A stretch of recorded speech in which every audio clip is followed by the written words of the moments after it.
Thank you very much, Jill. Welcome, everyone, and in particular, a special welcome to my colleague, our Minister of Mental Health and Addictions, the Honourable Laurie Carr, and I want to open by thanking her for her work, among other ministers, Minister MacLeod and others, in putting together a consultation piece here for families across the province of Saskatchewan. And I may just back up for a moment before I comment on the consultation piece that we're going to do. We have many challenges that we're facing as families, individuals, as families, as communities, as a province, and as a nation. We have challenges in our communities, challenges in our province, challenges across Canada, and certainly we have geopolitical challenges around the world. One of those challenges that we are working very closely with all of our partners on, specific to this province, but it does extend across the nation, is the poisonous drugs that are coming into Canada, coming into Saskatchewan, and coming into our communities. These poisonous drugs used to be a community away. Today, they are in each of our communities, and they are impacting our friends, our family members, and those that we love. We have been very focused with our approach to how we are managing essentially achieving our aspiration of removing these poisonous drugs from Saskatchewan communities. It starts with recovery investments in intensive recovery beds, of which we have 300 intensive recovery beds. That's added to the 500 initial recovery beds that we had in this province. In this very budget year that we are in, we'll fund an additional 200 beds, which will bring those intensive recovery beds to a total of 500, which is this government's commitment by the end of this fiscal year. Second to that is enhancing our enforcement opportunities in our communities by increasing the number of police officers, whether it be the increase in our CMP officers, increase in our municipal officers, the addition of our marshals, and having all of those enforcement agencies working together, supporting one another to keep our communities safe. And increasing the tools that each of those enforcement individual officers has to keep our community safe. For example, the introduction and passing of the Street Weapons Act, which is going to provide additional opportunities for those enforcement officers to remove the drugs from those dealers and those users, and in turn keep each Saskatchewan community safe, and provide that incentive for individuals to enter a recovery lifestyle. The Compassionate Intervention Act and additional steps continue to be taken to provide, encourage, and make a recovery opportunity the choice for each and every individual that all too often, unfortunately, has fallen into a life of addictions. What this trajectory of investment and focus is providing is an opportunity for this government now to turn our attention to some of the root issues that are creating some of the mental health challenges that our youth and that our family members are experiencing as in today's day and age, such as the youth exposure to social media platforms. Our children are growing up in a world that is shaped by social media and constant online connection, unlike anything that we've seen in decades gone by. This is a very difficult time, and it's a very different experience from the one that many of us had when we grew up. Like all parents and caregivers, we want our kids to be safe. We want them to be safe physically, mentally, and emotionally, and to support and ensure their overall well-being. That is truly what every parent desires. Social media, we understand, can have a very positive role to play in so many individuals, and in particular in youth's life. It can help young people connect, to learn, to express themselves, but we also know that there are negative aspects and there are serious risks to that connection to social media platforms as well. We have seen all too often cases of cyberbullying, body image pressures, mental health issues like loneliness and depression that have been exacerbated, exposures to dangerous content online, and so much more. A recent Angus Reid poll showed that nationally 70% of Canadian parents with children at home support a full ban or full limitation on social media for children under 16.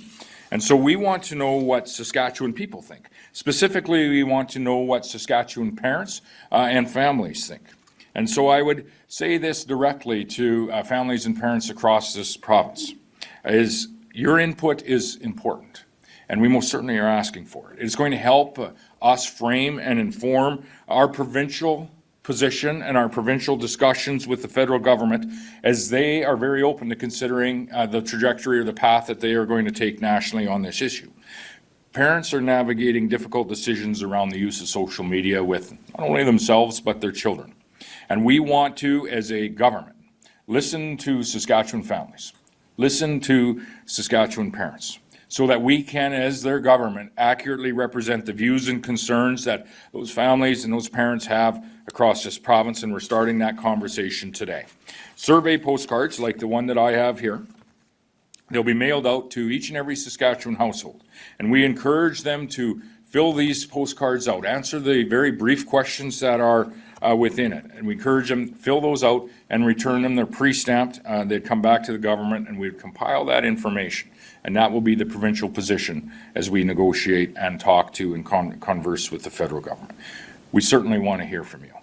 So thank you very much, and I would turn it over to to Minister Carr, our Minister of Mental Health and Addictions, for some further comments. Well, thank you, Premier. And good morning to everybody who's out with us here today. As Premier mentioned, there is a growing concern over the effect that social media use is having on the mental health of our young people. I think we've all heard horror stories of kids being bullied or abused in online platforms, sometimes with pretty tragic consequences.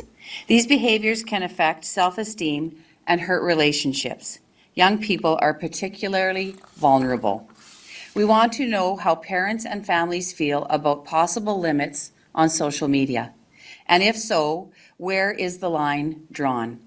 We've heard comments from parents who want the flexibility to decide their child's access to social media. We've heard from others who would like to support to have limits placed on access to social media. It seems like our youth face a lot of stressors these days, and there is some wisdom that social media is negatively contributing to this unhealthy environment. I think one thing everybody can agree on is that we want what's best for our children, to support them to grow up in an atmosphere free of toxic or negative comments. We look forward to hearing the opinions of Saskatchewan families directly. We strongly encourage everyone to take the time to express their views and return the postcards so that your voices can be heard. Thank you very much. Questions? I've got one for you, Mr. Carr. I'm wondering why, the evidence seems to be very clear in speaking to professors, to experts, that the damage caused by social media to youth is fairly catastrophic. It delays brain development, social, mental health. Why not listen to those experts and go ahead and do what we've seen in Manitoba and in other jurisdictions like Australia and just say, you know what, it's damaging our youth, and we are going to just put a ban on it? Why consult with the public who might not have that expertise? Yeah, I think it's important that as we move forward, we know that this is a federal initiative that's taking place at this point in time, but we want to hear directly from Saskatchewan families and how they feel about the path forward on what limits might look like and how they feel about those limits. We don't know what the outcome of that might be with respect to the experts. We appreciate that, but we really want to hear directly from the families within Saskatchewan. I could probably add to that as well. And you referenced Manitoba, and they're moving into this space at the provincial level. We think it'd be much more effective to have this conversation nationwide. And if we do land in a space where, from our perspective, it's supported by Saskatchewan parents, which may be the expectation of some.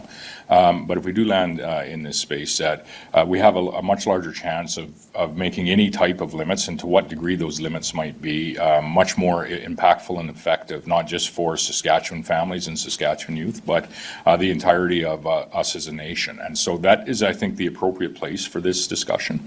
To your point on, and I mentioned the Angus Reid polling, and all of the comments you make, I think are part of this discussion, and us moving as a province was certainly something that we did consider.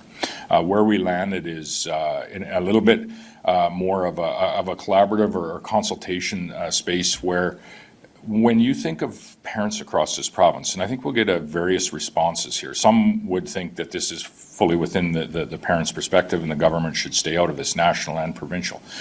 Some, maybe my age and older, might think this is no significant issue by any stretch. I grew up without social media. Shouldn't be a problem at all to remove it.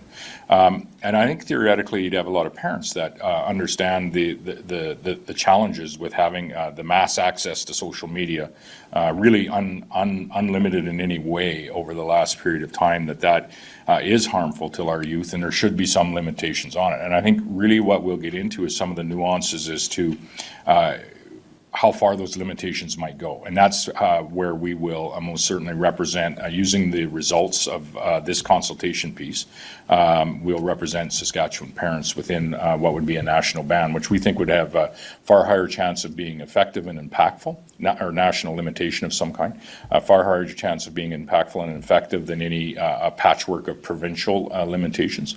And we feel it would actually be beneficial to a broader, a broader number of people as well. The information that I was given to Professor Beal, I told that he was likening social media and saying that the research is kind of like some of the dopamine hits that are similar to alcohol or some drugs. And the provinces do regulate drinking age for youth. So why not? Yeah. Because I think the knowledge is that maybe youth don't have, they should be the ones in charge of things that are determined to be harmful to them. Largely aligned across the nation as well within a year or two on when you can access a product like alcohol, for example. We saw then if the legalization of cannabis, that was a national initiative that happened there as well. So it has occurred both ways, and we will embark on this consultation space, so this consultation process, and we really do ask parents to participate in it because it is going to determine our provincial position, and it is going to determine that position as we converse with the federal government on the potential for a national ban. But you're correct. At the end of the day, it may be some type of a provincial mixed with national initiatives that come forward. It may be nothing. I doubt it. I likely sense, or I do sense, that there is a support to have some movement in the limitation of social media to youth. At what age, I'm not sure. What platforms, I'm not sure. And, for what period of time, I'm not sure. And so this will help us with some of the nuances on representing the people across this province. And at the end of the day, as I say, it may end up with either a national limitation, a national plus maybe some provincial limitations. But ultimately, at the end of the day, through that conversation, our hope is that it's effective. Wherever we land is effective and is representative of the families that, in our case, we represent in this province. Is there going to be any consultations beyond just sending out the survey in the mail, or like town halls or things of that nature, or what do you have? This is what we have planned. We're going to send it to every household. They'll have it in their mailbox. We would hope they'd take a few moments to just write down, their perspective and their family's perspective on the very short questions that are being asked, and we'll compile that data, and that will formulate the provincial position. Yeah, I guess what I'm wondering about is, it seems like more of a nuanced issue than just a yes or no survey, in terms of issues such as the how. How is this going to be imposed? Could we be looking at mandatory age verification, for example, which could open up a whole can of worms? Herein lies the nuances, and maybe part of the discussion we had as to why we want to ask Saskatchewan families and parents is at what age. Do you agree with a limit of any kind on youth? At what age should that occur? Are there specific platforms that you view as being, potentially more harmful than others? Should there be a 30-minute opening for that in a day, or should there be restrictions on the accounts? So it gets into a much more nuanced conversation. What we've tried to do is boil it down to 3 questions with an opportunity to comment. And I think at this point, what we're really asking for is for families and parents to return the survey. So that we can compile that data and properly represent them. Because there are, it's not as simple as saying we're just going to ban social media for youth under 16. There's a more nuanced conversation to it. That's my question, is about the language and the nuance that you're talking about, not just saying ban. That is the language that Manitoba used here. I see legal limits here quite a bit. Did Manitoba use ban or limit? They use the word ban. But based on the second question, Is this the nuance that is mostly being considered parental consent? So there would be a ban in place, but as long as a parent consented to the use of social media for their children, those children would be able to use it. That's an option, and that was part of the discussion that we had, which means it's a part of the discussion that families have raised with government MLAs to date, and that's really the discussion we had in landing on these particular questions. And we do look forward to many parents returning this. It's going to be right in their household, so it's fairly convenient, I think, to take a few moments, maybe have the discussion with your children and your family as to what your family position is, and send it back in, and that will be the position of the government. Why 16? Why not 12 years old? How did you set on that age? Well, I think there's an option for, is that the right age? So 16, I think, is the number that has been publicly discussed. We had to put some number in there, so we chose 16, but there's an opportunity if someone thinks it should be 12, if someone thinks it should be 30, they'd be able to provide that advice. Again, it isn't a simple one question. And it isn't even if we were to move alongside the federal government in limiting this space to some degree, or this access to some degree, it may be a myriad of provincial regulations and federal regulations. I won't try to predict what that might look like, but our hope at the end of the day is to have a clear understanding of where the majority of families and parents are in this province, to represent them with that discussion with the federal government, and then to move on something that's impactful even beyond Saskatchewan, but in particularly impactful in Saskatchewan.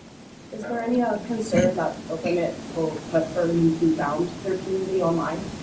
Well, pardon me? Is there any concerns about the limit that the ban will put for youth who maybe have connected with people online, like they found their friends or a community, online? Yeah, well, and I mentioned that in my comments. There are positives to having access.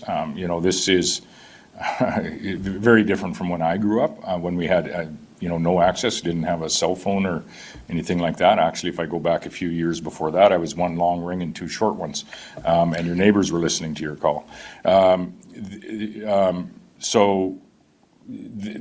This isn't. There are positives to social media that I think need to be weighed as part of this conversation. They'll come out. But I don't think there's any discounting that there are significant negatives to unfettered access to social media as well. And that's specifically why we have used the word limitation in this process, is to provide the opportunity for input, and may come back that the majority of parents not only want a limitation on it, they want an outright ban. Well, then that would be the government's position. So we're not going to try to predict, or we won't get ahead of ourselves on what that is. It's why we're asking the question.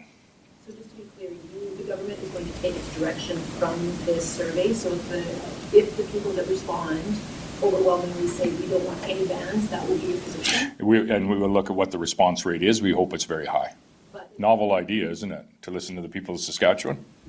well, but to listen to the people that Yeah. take the time to Yeah. mail in, right? Yeah. So that's And that's why we would look at the return rate, and that's why we have it in a pre-stamped envelope, is we would hope for a high return rate from parents. that you're going, well, 75% of people reply, and Yeah, we'd disclose how many reply. And then we also have to look at what is possible, and we continue to look at that. And, that's why, maybe part of the reason why we want to engage in this conversation with the federal government that seems very open to engaging in this conversation, they brought it up on numerous occasions, is to engage with the federal government on what actually is possible. We've been looking at what provincially might be possible from a legal standpoint, and we think it'd be much more effective if the nation moved as a whole. We've seen Australia, for example, move in this space, and it isn't 100% effective, I might say.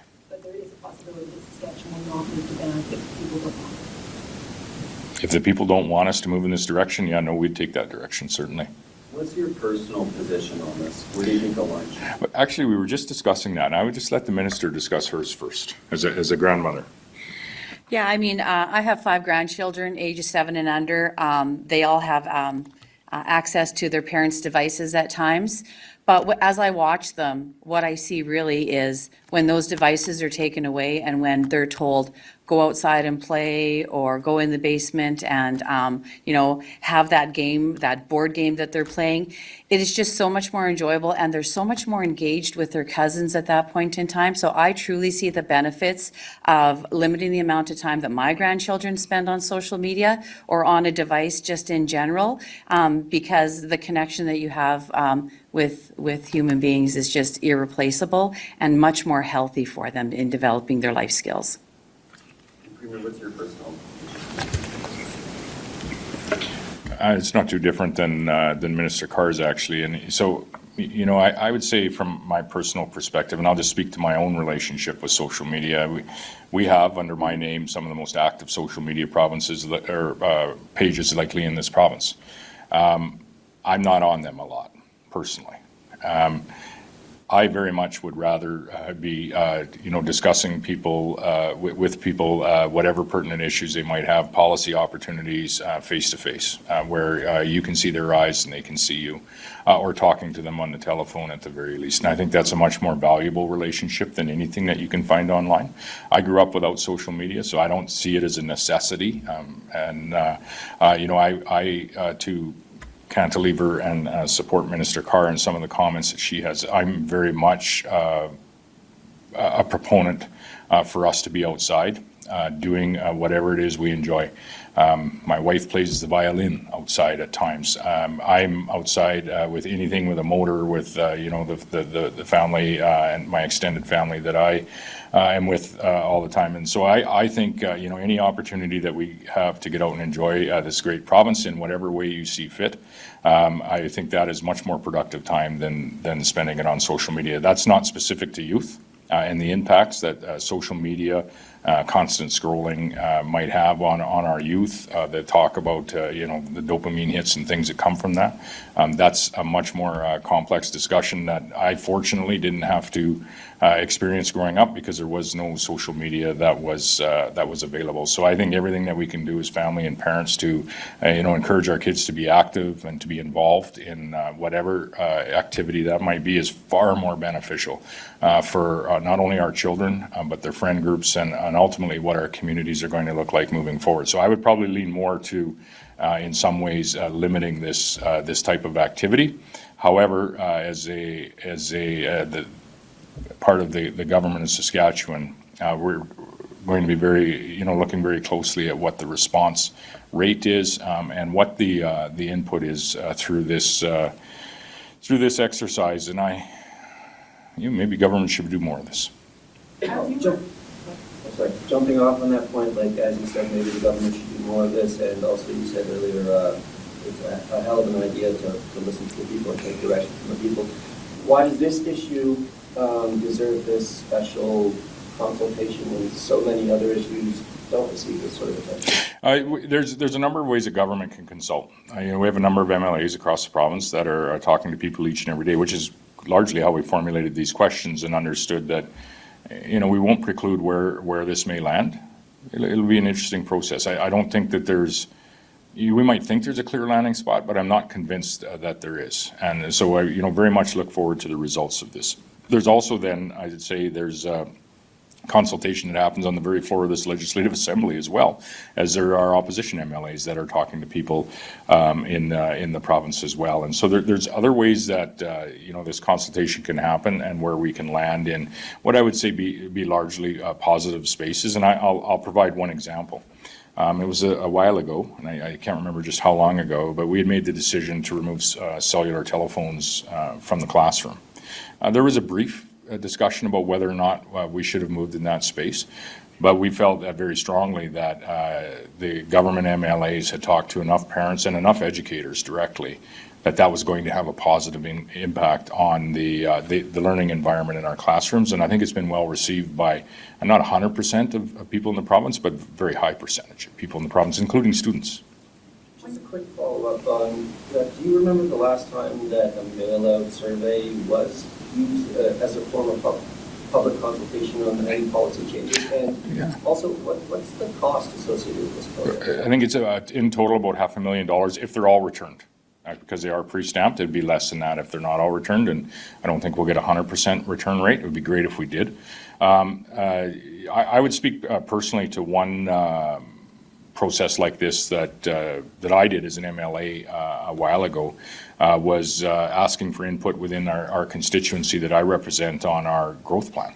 And asking a number of questions just like this in a very similar fashion as to, on some economic questions, some healthcare questions which are important to people, and then some community-based questions as well. And gee, we had good response at that point in time, and so I would hope that we'd get very good response and input on this as well. Have you seen anything recently in the mail consultation? This is a very direct way to consult as well. You're not consulting with associations. You're not consulting with representative bodies. You're actually asking parents. You're asking parents and families for some very direct input right into what could potentially be the formulation of government policy. Innovative. So you're only interested in responses from parents? We're sending it to every household, yeah. No, there'd be grandparents, I'm sure, that would be responding, or families that don't have children that would be responding, and we're interested in that as well. When you were coming up with this and formulating this and discussing all of this in government, did you give any thought to the logistics of it if this were to go ahead? I mean, as John alluded to, critics, when they're talking about age limits for youth on social media, they say, teenagers know how to get around this, they'll just go to it again. Or you'll have situations where you have a social media company that is required with a photo of your driver's license, and that creates privacy problems. Yes, and yes, and yes.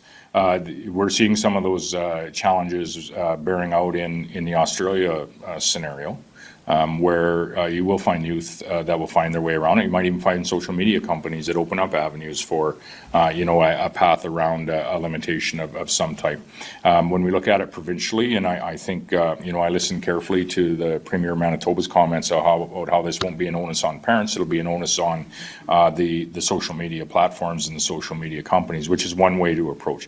Far more effective if we can engage in this conversation, and there is a decision made to put in place some limitations to come at it from a national level, supported by the subnational jurisdictions, the provinces and territories, with whatever myriad of regulation, legislation, onus that is put on social media companies and platforms, whatever that looks like, so that we're working in lockstep. And I think that's when some of our best work can actually happen. But I'd spoken earlier about the effectiveness and impact of any potential limitations that we may land on in this province and this nation. I think that's an important discussion for us to have. So in theory, what I see Premier Canoe doing in Manitoba, I don't disagree with. I'm not sure that we've looked at that provincial movement. I'm not sure it is could be effective and as impactful as if we move together as a nation in lockstep. So this is the process, and then we're not exactly sure on the position of parents as well. We've spoken about our personal positions, but as a government, we need to represent the people of the province. Are you leading the logistics of something like that too, if the federal government were to decide to do that? Am I concerned? I guess. We're leaving the logistics to the federal government. No, we're not leaving the logistics to the federal government. We're actually offering the federal government an opportunity to provide them with the Saskatchewan people's position on this topic. Then we will be part of that conversation on what the logistics or operations might look like. They should be, I think, some federal portion to those operations, but I'm not discounting that there wouldn't be some provincial movement to actually support where we land in that space, if the federal government moves to a space that is representative of what we hear from this survey and our position, wherever that might land. Thanks, everybody. We're out of time, so we're going to wrap it up now. But I think there are questions and comments today. Thank you, Joe. Thank you, Premier Scott Moe. Thank you.